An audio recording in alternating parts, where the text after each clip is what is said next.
Otoritas Jasa Keuangan, OJK, baru-baru ini merilis rangkaian peraturan terkait platform pinjaman online, pinjol, dalam fintech peer-to-peer, P2P, lending. Aturan-aturan ini bertujuan untuk menegakkan perlindungan bagi konsumen, menyusul maraknya layanan pinjol yang semakin merajalela.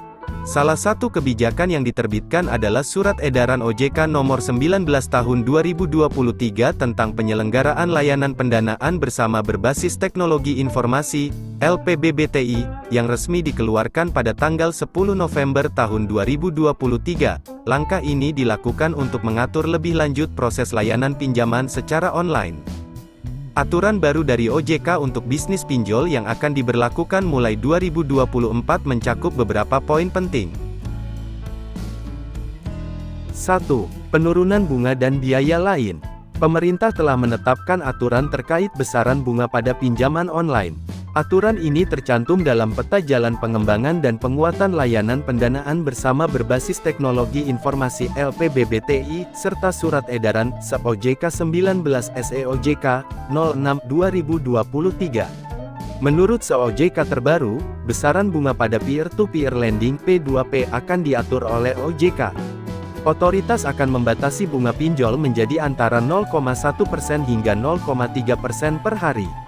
Sebelumnya, Asosiasi Fintech Pendanaan Bersama Indonesia (AFPI) menetapkan bunga maksimal pinjol sebesar 0,4% per hari. Dalam SE-OJK 19 SE-OJK 06/2023, manfaat ekonomi yang dikenakan oleh penyelenggara akan mencakup tingkat imbal hasil, seperti bunga, margin, bagi hasil, biaya administrasi, biaya komisi, fee platform ujrah yang setara, dan biaya lainnya, kecuali denda keterlambatan, bea materai, dan pajak. Adapun batasan untuk bunga pinjol pada pinjaman konsumtif dengan jangka waktu pendek kurang dari 1 tahun akan dibatasi sebesar 0,3% per hari kalender dari nilai pendanaan yang tertera dalam perjanjian pendanaan. Aturan ini akan berlaku selama 1 tahun sejak tanggal 1 Januari tahun 2024. 2. Denda keterlambatan. Aturan baru dari OJK juga mengatur tentang denda keterlambatan bagi debitur. Untuk sektor produktif, denda ini akan mencapai 0,1% per hari pada tahun 2024, namun akan turun menjadi 0,067% per hari pada 2026. Sementara itu, denda keterlambatan untuk sektor konsumtif akan mulai sebesar 0,3% per hari pada 2024 dan turun menjadi 0,2% per hari pada 2025.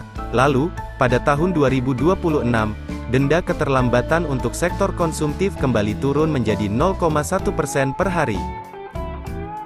3. Batas pinjaman maksimal di 3 platform. Di bawah aturan baru ini, debitur atau peminjam akan dibatasi untuk meminjam maksimal dari 3 pinjol. Langkah ini diharapkan dapat membantu konsumen untuk menghindari perangkap pinjol yang terus menumpuk. Para penyelenggara juga diwajibkan untuk mempertimbangkan kemampuan pembayaran kembali oleh konsumen. 4. Penagihan terbatas hingga pukul 8 malam. Dalam roadmap pengembangan dan penguatan layanan pendanaan bersama berbasis teknologi informasi, OJK mengatur batasan waktu penagihan yang diberikan kepada debitur. Aturan tersebut mengamanatkan bahwa penagihan maksimal hanya boleh dilakukan hingga pukul 20 waktu setempat. Para penyelenggara bertanggung jawab sepenuhnya terhadap proses penagihan ini. Ini berarti, pihak yang melakukan penagihan, termasuk debt collector atau jasa penagih yang bekerja dengan penyelenggara, harus beroperasi sesuai dengan tanggung jawab yang ditetapkan oleh penyelenggara. 5. Perketat aturan penagihan. OJK menjelaskan larangan penggunaan ancaman, intimidasi, serta konten negatif, termasuk unsur SARA, dalam proses penagihan. Pada titik yang sama, penagih tidak diperbolehkan mengintimidasi dengan merendahkan suku, agama, ras, dan antar golongan, SARA, atau mengganggu harkat serta martabat, baik di dunia nyata maupun di dunia maya, cyberbullying. Hal ini berlaku tidak hanya untuk debitur, tetapi juga untuk kontak darurat debitur, rekan, hingga keluarga. 6. Kontak darurat tidak untuk penagihan. Larangan juga diberlakukan untuk penggunaan kontak darurat guna kegiatan penagihan terhadap pemilik data tersebut. Kontak darurat semestinya hanya digunakan untuk keperluan konfirmasi mengenai keberadaan debitur apabila sulit dihubungi, bukan untuk kegiatan penagihan.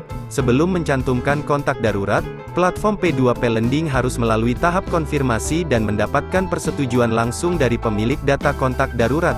Ini artinya, kontak darurat tak bisa ditambahkan secara sembarangan. 7. Pinjol harus terlindungi asuransi. Dalam peraturan terbaru, penyelenggara P2P Lending harus menyediakan perlindungan terhadap risiko dengan bekerja sama bersama perusahaan asuransi. Mekanisme ini memungkinkan pengalihan risiko pendanaan melalui metode asuransi atau penjaminan. OJK menekankan bahwa fintech P2P Lending wajib menjalin kerjasama dengan perusahaan asuransi atau penjaminan yang telah memperoleh izin usaha dari OJK, sesuai dengan ketentuan perundang-undangan yang berlaku. Jadi, itulah 7 poin penting aturan OJK terbaru di tahun 2024. Silahkan beri tanggapan kamu soal aturan OJK terbaru ini.